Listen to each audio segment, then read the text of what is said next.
First sekali kita buka TikTok dan cari video yang kita nak download.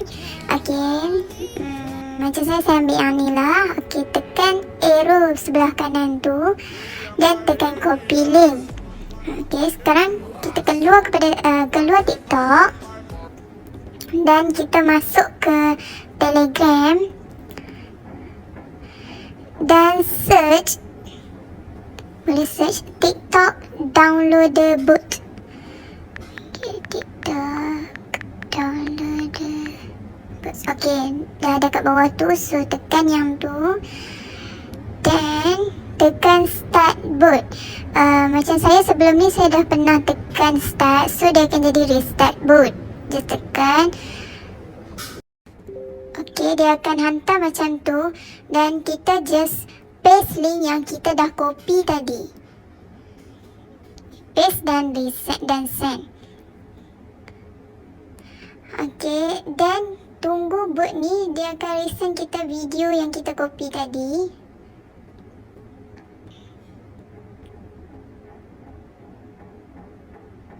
Okay, tu videonya dan download. Dan tekan arrow sebelah kiri tu untuk save to camera roll. So dia memang tak ada watermark. Save to camera roll. Okay, jom kita tengok dekat foto macam mana dia punya save tu, ada watermark ke tidak. So guys, memang tak ada watermark dan video memang clear. Okay, untuk cara yang kedua, sama juga masuk ke TikTok dan cari video yang kita nak download. Okay, tekan arrow sebelah kanan dan cari live photo. Kita tekan live photo, dia akan download live photo.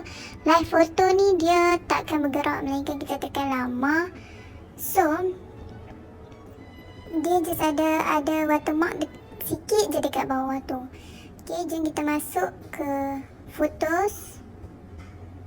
Okay, ambil album dan scroll ke bawah sekali, ambil live photo dan pilih yang kita download tadi. So, okay, ni live fotonya. Dan tekan button share dekat sebelah kiri tu. Cari save as video.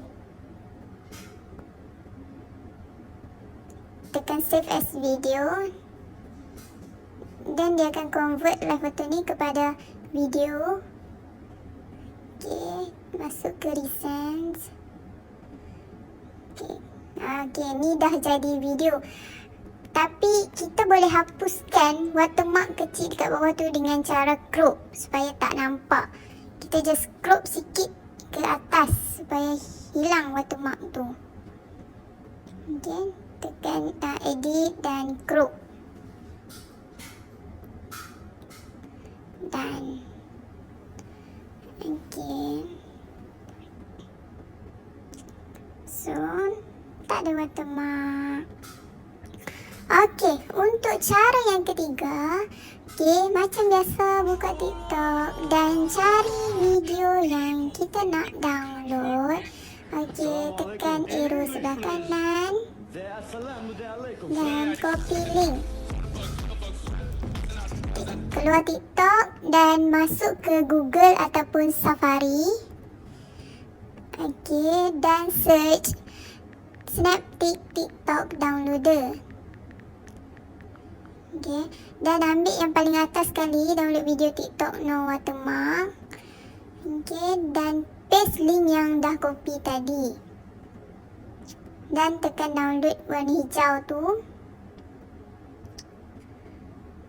Okay, so dia akan keluar macam ni. Just tekan download server 01. Download.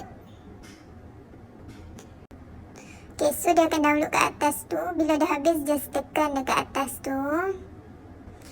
Okay, tekan video tu. Dan kita boleh tengok memang tak ada watermark. So kita tekan button share dan cari save video. Okay, so dia akan save dekat foto kita. Okay, kita boleh tengok dekat foto. So, kita boleh tengok tak ada watermark. So, selamat mencuba semua.